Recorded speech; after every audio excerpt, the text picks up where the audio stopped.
Veneto Macchine Food Technologies. Oggi siamo insieme a un nostro cliente per eseguire un test pratico sulla nostra friggitrice semiautomatica applicata alla produzione di patate chips. L'obiettivo è molto semplice: verificare sul campo la resa della macchina, la qualità della frittura e la capacità produttiva reale.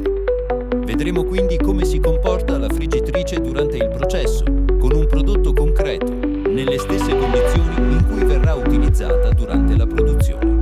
Durante il test la macchina ha lavorato in modo stabile e continuo, garantendo una frittura uniforme e ben controllata.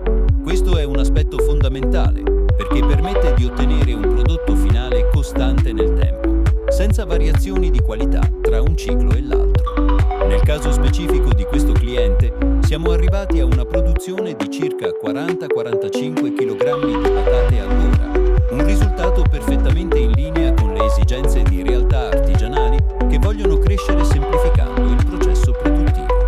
La friggitrice semiautomatica Boanto è infatti pensata proprio per gastronomie, pasticcerie e laboratori artigianali, dove serve una macchina affidabile, semplice da gestire e con prestazioni concrete. Vediamo ora alcuni dei punti chiave della macchina. I motori sono lavabili, quindi adatti all'ambiente alimentare e facili da mantenere nel tempo. La pompa a congiunto magnetico permette di mantenere l'olio a temperatura costante lungo tutta la vasca, migliorando la qualità della frittura e la stabilità del processo. È possibile salvare le ricette, così da ripetere sempre lo stesso ciclo in modo semplice e preciso. Inoltre, la macchina può essere connessa ai server per monitorare i dati e gestire il processo anche da remoto. Se vuoi testare la macchina con i tuoi prodotti, contattaci. Possiamo organizzare delle prove dedicate in base alle tue esigenze.